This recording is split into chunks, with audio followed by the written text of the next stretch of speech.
Simula na naman po ng panibagong araw ng buhay ko. So, dahil nakabalik na po tayo sa aking bahay. Bahay po ng Mayaman Charis. Nagsisimula naman ako guys magtanim. Nagsisimula naman po akong magtanim guys. Dahil may naumpisahan na po. Konti pa lang. So, ayan ang aking pusa. Yan po ang aking dragon fruit everyone. Ayan, papadami na po sila. So, tsaka may panibagong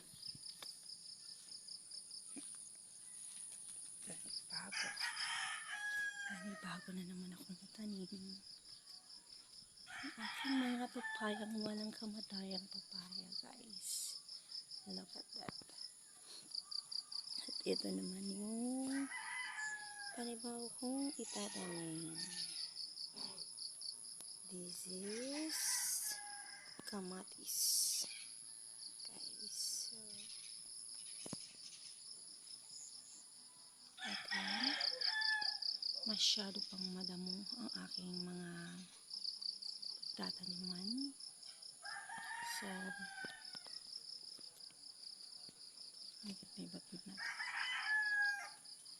Napabayaan siya guys, almost 2 years. Nalagyan na po ng mga manok. Mga manok ng aking dading mayaman. At ano-ano na lang guys. At dahil nagbabalik naman tayo sa katotohanan, ayan ang aking mga chicken.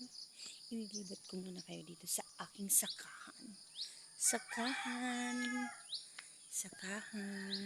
Ayan. Guys, ayan o. Malaki na guys ang aking dalandan. This is my dalandan. And this is my natitirang papaya. Natitirang papaya guys. Ayan siya. Ayan. Ito ang nag-survive ko lang na papaya. Actually, ang dami kong tinanim dyan guys. Lahat sila papunta dun. Oh, pababa.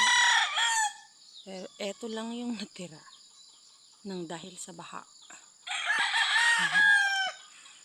Ang sarap sa pakiramdam everyone. Yun ang maririnig mo pagkagising mo.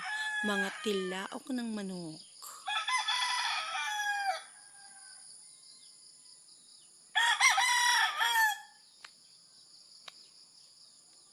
Taran! Ayan ang bahay ng aking pinsan. Mga tulog pa yan guys. Mga tulog.